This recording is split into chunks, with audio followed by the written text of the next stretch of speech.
Hey guys, welcome to Watson book. आज हम जिस बुक की बात कर रहे हैं उसका नाम है द एल्केमिस्ट, जिसे पोलो कोयलो ने लिखा है। इस बुक में कहानी है एक लड़के की जिसका नाम सेंटियागो था। वो एंडालुसिया स्पेन में रहता था। उसे घूमना बहुत पसंद था, इसलिए वो एक चरवाहा बन गया। वो अपनी भेड़ों के झुंड के साथ एक चर्च में पहुंचा। शाम ढल रही थी। उसने वहीं रात बिताने का फैसला किया।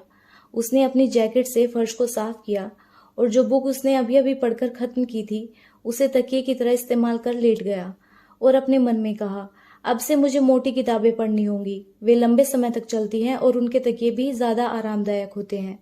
अभी अंधेरा ही था कि उसकी नींद खुल गई।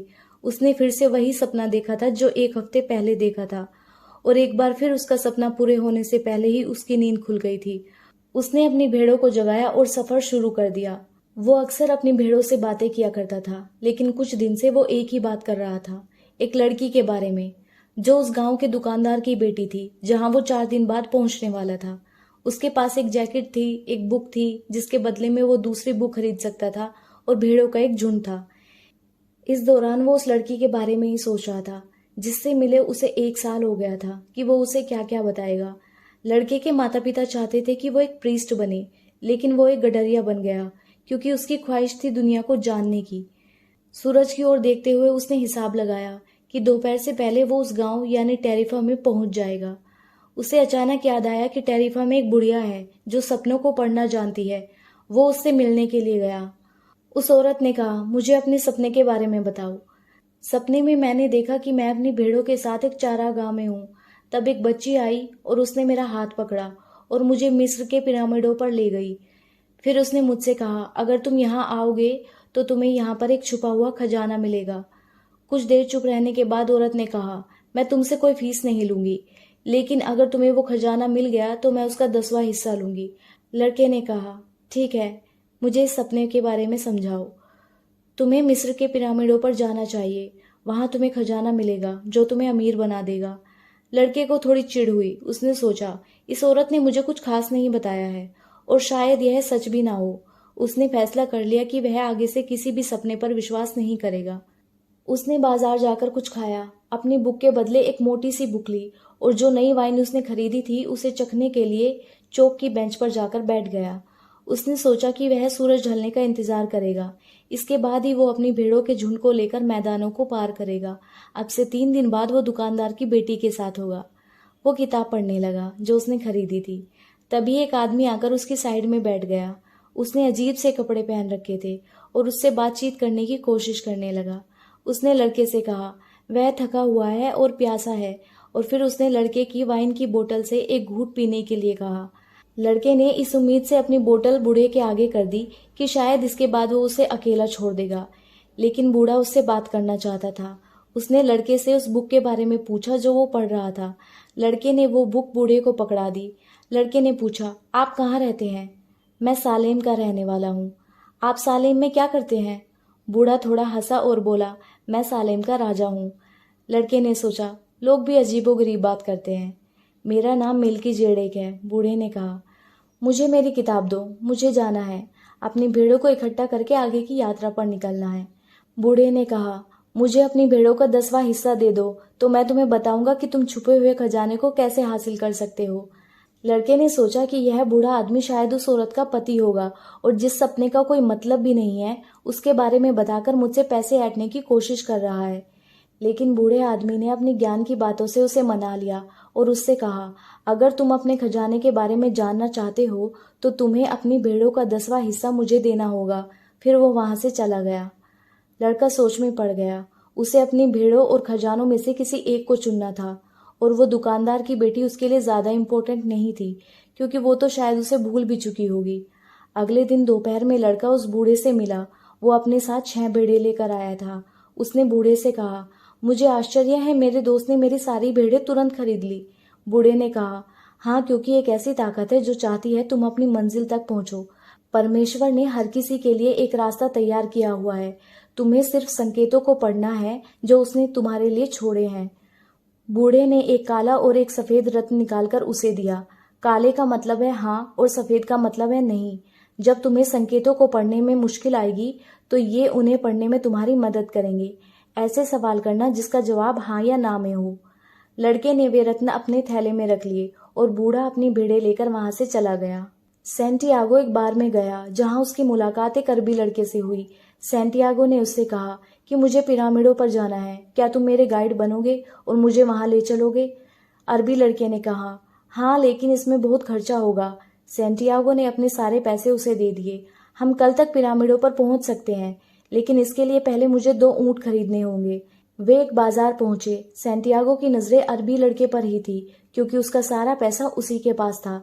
सैंटियागो एक खूबसूरत तलवार को देखने लगा और सोचने लगा, मिस्र से आते टाइम मैं इसको खरीद लूंगा। उसने कहा, जरा उस दुकानदार से पूछना इसकी क्या कीमत है। उसने वापस मुड़कर देखा तो उसका अरबी दोस्त गायब था। सैंटियागो बहुत घबरा गया। उसने तय किया कि वो वहीं रुकेगा और उसका इंतजार करेगा। शायद इतनी भीड़ में वो उससे बिछड़ गया हो। रात हो गई, लेकिन अरबी लड़का वापस नहीं आया।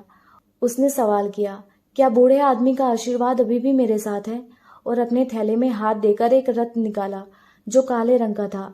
मतलब हाँ, ये देखकर सैंटियागो के दिल में एक उम्मीद जगी। सुबह हो गई। वो एक क्रिस्टल के सामान की दुकान पर गया। अगर आप चाहो तो मैं शोकेस में रखे शीशे के बर्तनों को साफ कर सकता हूँ। इसके बदले में आप मुझे कुछ खाने के लिए दे सकते हैं। उसने अपनी जैकेट से चीजों को साफ करना शुरू कर दिया। इसके बाद दुकान के मालिक ने उसे खाना खिलाया और कहा, क्या तुम मेरी दुकान में काम करोगे? मैं आज का पूरा दिन काम कर सकता हूँ। मैं सुबह होने तक पूरी रात काम करूंगा। बदले में आप मुझे मिस्र जाने के लिए पैसे दे देना। दुकानदार हंसा और बोला, अगर तुम पूरे साल भी मेरी दुकान में काम करो और अच्छा कमीशन कमाओ, तब भी तुम्हें मिस्र जाने के लिए कर्जा लेना पड़ेगा। सोचने के बाद सैंटियागो ने कहा, मैं आपके लिए काम करूंगा। मुझे कुछ भेड़ें खरीदने के लिए पैसों की जरूरत है। सैंटियागो ने दुकान पर काम करना शुरू कर दिया। उसने क्रिस्टल के सामान के लिए एक डिस्प्ले केस तैयार किया जिसमें वो बर्तन सुंदर लगते थे और क्रिस्टल के बर्तन में चाय बेचना शुरू कर दिया, जिससे सामान की बिक्री बढ़ गई।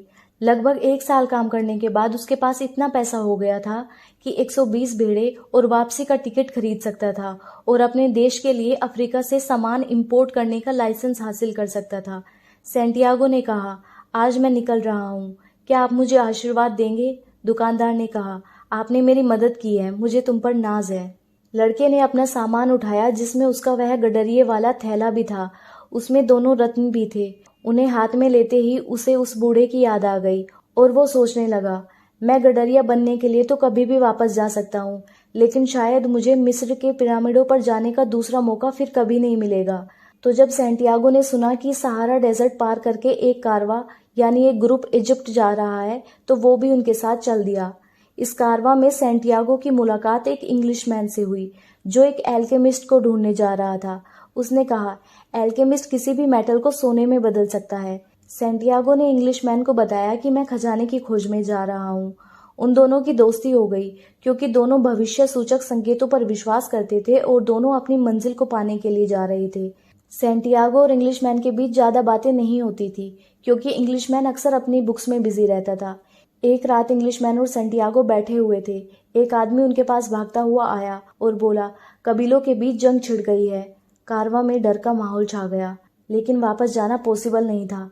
अब कारवां रात दिन सफर करने लगा। वो कबीलों के बीच की जंग का शिकार नहीं बनना चाहते थे। बचते बचाते वो ओएसिस तक पहुंच गए। ओएसिस एक ऐसी जगह थी जहां शरणार्थी आकर रुकते थे। वहां एल्केमिस्ट भी था। उसको पता था कि इस कारवां में एक ऐसा शख्स है जो मुझसे मेरे सीक्रेट सीखने आया है, लेकिन उसको यह नहीं पता था कि वह कौन है। कारवा के लोगों ने डिसाइड किया कि जब तक कबीलों के बीच की आपसी जंग खत्म नहीं हो जाती, वो ओएसिस में ही रुकेंगे। अगले दिन इंग्लिशमैन सैंटियागो के साथ एल्केमिस्ट की तलाश में निकल पड़ा। उन्होंने बहुत से लोगों से पूछा, लेकिन उन्हें कोई जानकारी नहीं मिली। वो निराश होकर एक कुएं के पास बैठ गए। तब वहां एक लड़की आई। सैंटियागो ने लड़की से पूछा, क्या तुम ऐसे आदमी को जानती हो जो लोगों की बीमारी ठीक करता है? लड़की ने दक्षिण की ओर इशारा किया और कहा, वो इंसान वहां रहता है। सैंटियागो ने पूछा, तुम्हारा नाम क्या है? लड़की मुस्कुराई और उसने कहा, फातिमा। फिर उसने अपना घड़ा पानी से भरा और वहां से चली गई। इंग्लिशमैन एल्केमिस्ट की तलाश में निकल गया और सैंटियागो देर तक उस कुएं के पास बैठा रहा। उसे उस लड़की से प्यार हो गया था। अब सैंटियागो रोज फातिमा से मिलने उस कुएं पर आने लगा। वो भी उसे पसंद करती थी। सैंटियागो ने कहा वो पिरामिडों के पास खजाने की खोज करने आया है। उसने अपनी गडरिये वाली लाइफ और क्रिस्टल की दुकान में काम करने तक सब कुछ उसको बता दिया। उधर कारवा के लीडर ने सबको बुलाया और कहा, हमें नहीं पता ये लड़ाई कब तक चलेगी, हम अपना सफर जारी नहीं रख सकते। सैंटियागो फातिमा के पास गया और उसने उसको बताया। फातिमा ने कहा वो खजाने की तलाश ना छोड़े, वो उसका इंतजार करेगी। सैंटियागो खजाने की तलाश में निकल पड़ा। तभी उसने ऊपर देखा तो आसमान में बाजों का एक जोड़ा उड़ रहा था। अचानक उनमें से एक बाज ने दूसरे बाज पर हमला कर दिया। सैंटियागो के दिमाग में एक सेकंड के लिए एक इमेज बनी जिसमें हाथों में तलवार उठाए घोड़ों पर सवार एक फौज ओएसिस में चली आ रही थी। सैंटियागो ओएसिस के सरदार के पास गया और कहा कि ओएसिस पर हमला होने वाला है। काफी डिस्कशन के बाद सरदार ने कहा, सभी लोग दिन में अपने पास हथियार रखें। अगर हमले वाली बात सच हुई तो सैंटियागो को इनाम मिलेगा और अगर झूठ निकली तो उन हथियारों का यूज सैंटियागो पर ही किया जाएगा। सैंटियागो सरदार के तंबू से निकलकर अपने तंबू जा रहा था, जो कि 20 मिनट की दूरी पर था। रास्ते में एक सफेद घोड़े पर बूढ़ा आदमी आया और सैंटियागो को बोला, अगर तुम जिंदा बच जाओ तो आकर मुझसे मिलना, मैं दक्षिण दिशा में रहता हूँ। अगले दिन सचमुच हमला हुआ और ओएसिस के लड़ाकों ने हमलावरों को आधे घंटे में ही मार दिया, क्योंकि उन्हें पहले से ही पता था और वो पहले से ही तैयार थे। सरदार ने सैंटियागो को बुलाया और उसे 50 गोल्ड कॉइन्स इनाम में दिए और उसे ओएसिस का काउंसलर बनने का ऑफर दिया। सैंटियागो उस बूढ़े आदमी से मिलने गया।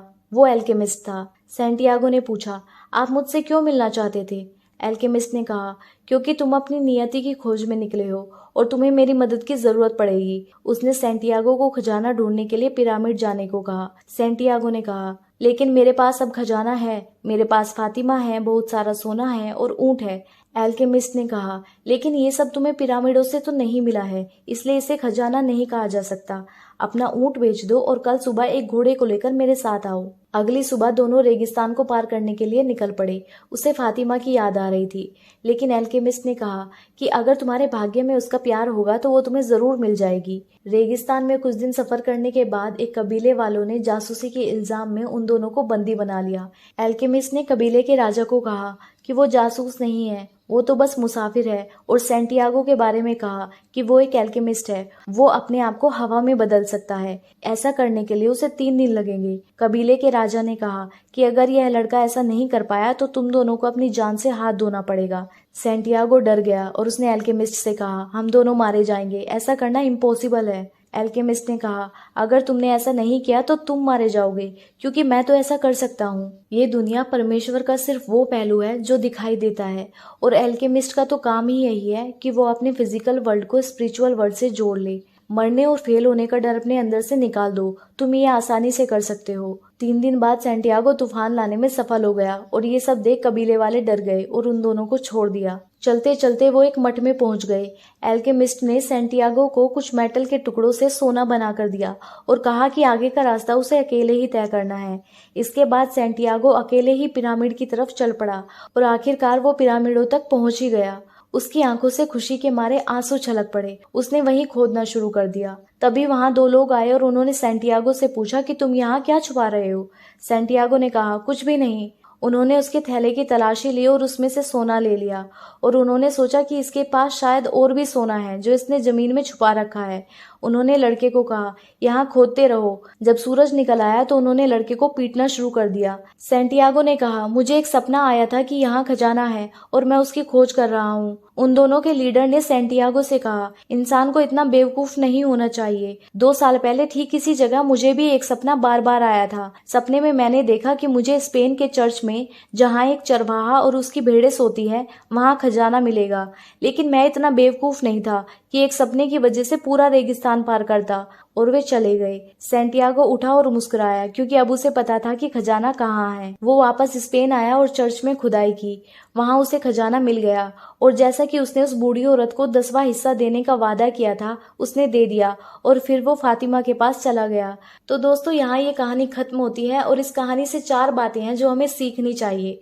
नंबर 1, जब आप किसी चीज को पूरे दिल से पाने की कोशिश करते हो तो कायनात उसे सच बनाने में आपकी मदद करती है। वो आपको हिंट देती है, उन्हें गौर से देखो और फॉलो करो। नंबर 2, अपने दिल की बात सुनो और उसे फॉलो करो। नंबर 3, छोटी छोटी जीत मिलने पर वहीं मत रुको, अपने मेन गोल को अचीव करने के लिए आगे बढ़ते रहो। नंबर 4, खजाना वही है जहां आप है, लेकिन उसको पता लगाने के लिए आपको एक पूरी जर्नी तय करनी होगी। सैंटियागो अपने ड्रीम्स को फॉलो करके अगर मिस्र के पिरामिडों पर ना जाता तो उसे कभी पता नहीं चलता कि खजाना कहाँ है। तो दोस्तों, अगर आपको ये वीडियो पसंद आई हो तो लाइक, शेयर और चैनल को सब्सक्राइब जरूर करें।